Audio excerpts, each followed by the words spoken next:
বিসমিল্লাহির রহমানির রহিম। আসসালামু আলাইকুম। কেমন আছেন আপনারা সবাই? আলহামদুলিল্লাহ, আমিও ভালো আছি। আজকে আপনাদের মাঝে আমি নিয়ে আসছি কেএফসি স্টাইলে চিকেন ফ্রাই। তো কেএফসিতে যেভাবে চিকেন ফ্রাইগুলো করে থাকে, তো আমি ওভাবে আপনাদেরকে করে দেখানোর চেষ্টা করব।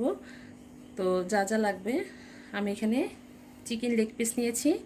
এখানে 8 পিস আছে আমার, 1 কেজি কিছু কম আছে। এখানে আমার 8 পিসের মতো নিয়ে নিয়েছি। এভাবে কেটে এভাবে একটু চিড়ে নিয়েছি যেন এর মধ্যে মশলাটা ঠিক মতন ঢুকে যায় প্রত্যেকটা। এভাবে করে নিয়ে নিয়েছি। আপনারা চাইলে স্কিনের যে চামড়াটা আছে সেটা সহ আপনারা নিতে পারেন। চামড়া সহ নিলে আরও ভালো হয়। আমারটা যেহেতু চামড়া ছিলে নিয়ে আসছে, তো আমি এরকমই নিয়েছি। আর লাগবে এখানে লিকুইড দুধটা আমার আজকে নেই, সেজন্য আমি এখানে গুঁড়ো দুধ ইউজ করব। এটা পানির সাথে মিলিয়ে লাগবে টক দই, লাগবে গোলমরিচের গুঁড়ো। এখানে 2 চামচ ভরে আমি গোলমরিচের গুঁড়ো নিয়ে নিয়েছি। আদা চামচ, 1 চা চামচ পরিমাণ এখানে আদা রসুন বাটা আছে। 1 চামচ পরিমাণ জিরার গুঁড়ো, 1.5 চামচ পরিমাণ গরম মশলার গুঁড়ো। আর লাগবে লাল মরিচের গুঁড়ো পরিমাণ মতন, লবণ পরিমাণ মতন, একটা ডিম। এটা হচ্ছে ময়দা, 1 কাপ ভরে আমি ময়দা নিয়েছি। আর লাগবে tomato sauce, cornflour, soya sauce. তো চলুন আমরা এটাকে এখন মেরিনেট করে নিই। আমি একটা বাটিতে এখানে আমি যে লেগ পিসগুলো আছে আমি এগুলোকে এখন নিয়ে নিচ্ছি। এভাবে প্রত্যেকটা নিয়ে নিব।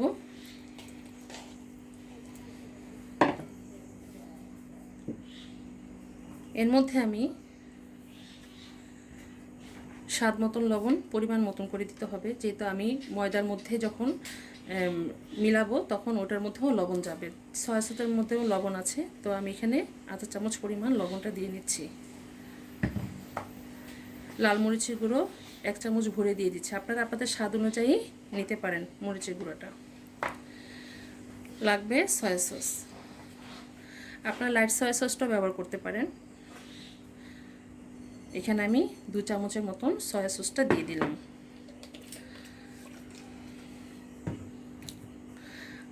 লাগবে টমেটো সস, এখানে 2 চামচ পরিমাণ আমি টমেটো সসটা দিয়ে দিলাম।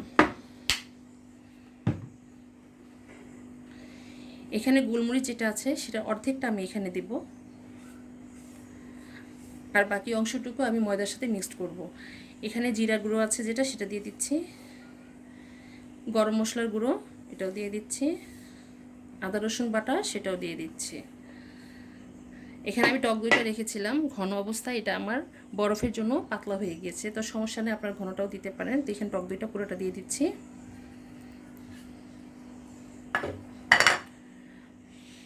এখন ভালোভাবে আমরা এটাকে মাখিয়ে নিব। এটা ভালোভাবে মাখাতে হবে যেন মশলাটা এটার মধ্যে ভালোভাবে ঢুকে যায়। ভালোভাবে মাখিয়ে নিচ্ছি।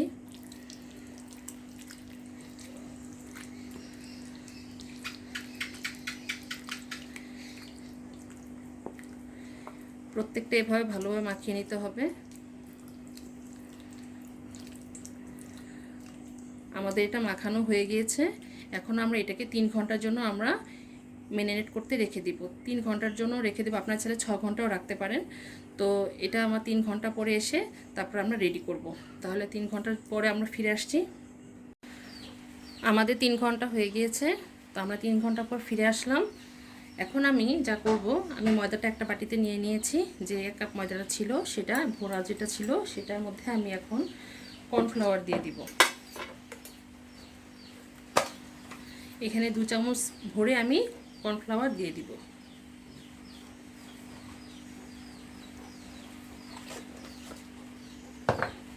কর্নফ্লাওয়ার দেওয়ার পরে এর মধ্যে আমি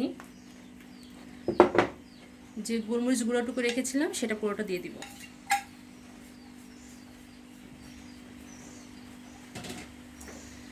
দিয়ে দিব লাল মরিচের গুঁড়ো আধা চা চামচ পরিমাণ। আর এখানে দিয়ে দিব স্বাদ মতন লবণ আধা চামচ পরিমাণ। এখন এটাকে ভালোভাবে মিলিয়ে নিব। আমরা যে মাংসটা যেটা মেরিনেট করেছি, আপনারা চাইলে এর মধ্যে লেবুর রসও দিতে পারেন। আমার কাছে লেবুটা ছিল না, সেজন্য আমি দেইনি। তো আপনারা চাইলে এর মধ্যে লেবুর রসটা দিয়ে দিবেন, আরও ভালো হবে। আমার এই রেসিপিটা আমি এক বাবুর্চির কাছ থেকে নিয়েছি। উনি যে রেস্টুরেন্টে চাকরি করেন সেখান থেকে আমি ওনাকে বলেছি যে আপনারা এটা কীভাবে তৈরি করেন, এত মজা কীভাবে হয়। তো বলেছে যে ওনারা এভাবে এভাবে তৈরি করে। তো আমি এভাবেই, যেভাবে উনি প্রসেসটা বলেছেন আমি ওভাবেই তৈরি করছি, আপনাদেরকে দেখাচ্ছি। তো আমি এখানে একটা ডিম নিয়েছি। এই ডিমের মধ্যে, ডিমের কাজ হচ্ছে আমি এখানে গুঁড়ো দুধটা দিব। যেহেতু আমার কাছে এই মুহূর্তে লিকুইড দুধটা নেই, তো আমি গুঁড়ো দুধটা 2 চামচ ভরে ভরে, যে দুধটুকু আছে গুঁড়ো পাউডার, সেটা আমি পুরোটা এর মধ্যে দিয়ে দিব। এটা ভালোভাবে ফেটিয়ে নিব।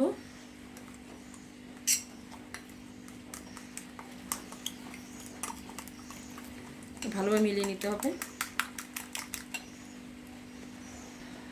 আমাদের এটা ফেটানো হয়ে গিয়েছে। এখন আমরা এটাকে এক সাইড করে রেখে দিব।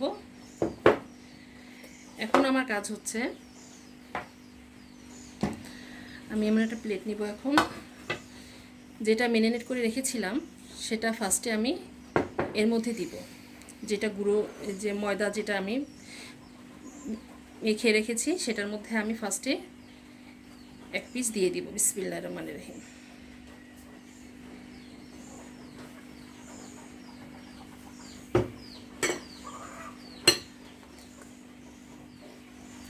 তারপর আমি আবার এই ডিমের যে মিশ্রণটা তৈরি করেছি সেইটার মধ্যে দিয়ে দিলাম।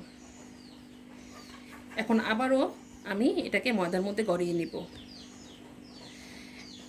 এখন এটা হচ্ছে লাস্ট স্টেপ। এখন আমাকে এটাকে কি করতে হবে, ভালোভাবে চাপ দিয়ে দিয়ে, বিসমিল্লাহির রহমানির রহিম, এভাবে চাপ দিয়ে দিয়ে ভালোভাবে যেন এটার মধ্যে ভালোভাবে সেট হয়ে যায়, এটা ভালোভাবে কোট করে নিতে হবে। এটা হচ্ছে ফাইনাল স্টেপ।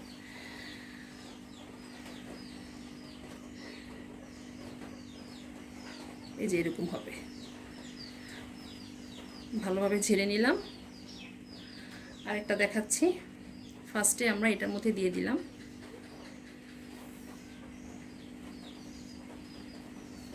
দেওয়ার পরে আমরা এখন ডিমের মধ্যে এটাকে চুবিয়ে নেব।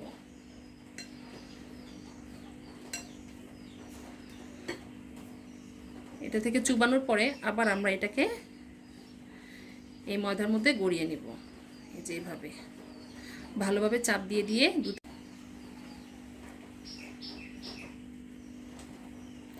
আমরা একে একে এভাবে প্রত্যেকটা মিলিয়ে নেব। তাহলে আমরা সবগুলো মিলিয়ে, আমাদের সবগুলো এভাবে করে কোট করা হয়ে গিয়েছে, মাখানো হয়ে গিয়েছে। এখন চলুন আমরা ভাজতে চলে যাই। এখন আমরা ভাজতে চলে আসলাম। আমি এটাতে কিছু তেল দিয়ে রেখেছিলাম, উষ্ণ গরম হয়ে গিয়েছে। বেশি হাই হিটের তেলের মধ্যে দেওয়া যাবে না, এটি তাহলে পুড়ে যাবে। তো এখন আমি একে একে এটার মধ্যে দিয়ে দিব। বিসমিল্লাহির রহমানির রহিম। মিডিয়াম হিটে আপনাদেরকে ভেজে নিতে হবে। বিসমিল্লাহির রহমানির রহিম। বিসমিল্লাহ। আমি এখানে 3 পিস দিয়ে দিলাম। এটাকে ঘন ঘন উল্টানো যাবে না, তা না হলে এটা যে মিশ্রণটা আছে সেটা গুলিয়ে যেতে পারে। তো একটু সময় নিয়ে এটা ভাজতে হবে। এটা ভাজতে 15 থেকে 20 মিনিট সময় লাগবে। তাহলে আমরা এটা হওয়া পর্যন্ত অপেক্ষা করি। এখন আমরা এটাকে উল্টিয়ে দিব। বিসমিল্লাহির রহমানির রহিম।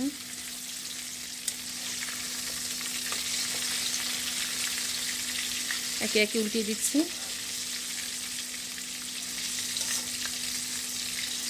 এক একজনের তৈরি করার ধরন এক এক রকম, এক একটা রেস্টুরেন্টে এক এক রকমভাবে তৈরি করে। সবারটাই ভালো হয়, আমার কাছে সবার রান্নাই ভালো লাগে। আমি এর মধ্যে একটু বলে নিই, মমিন আপু আপনাকে অসংখ্য ধন্যবাদ। আপনি আমার প্রোগ্রামটা সবসময় দেখেন, আমাদের জন্য দোয়া করবেন, আমরা যেন আপনাদের সাপোর্ট পেয়ে আরেকটু যেন আগে বাড়তে পারি। আপনাকে অসংখ্য ধন্যবাদ।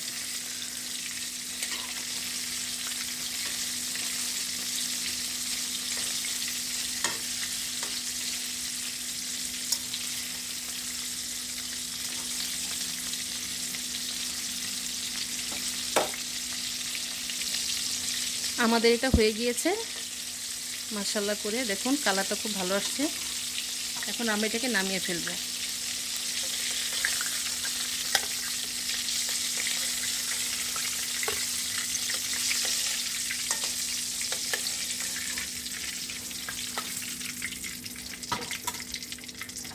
এখন বাকিগুলো আমরা দিয়ে দিব। বিসমিল্লাহির রহমানির রহিম।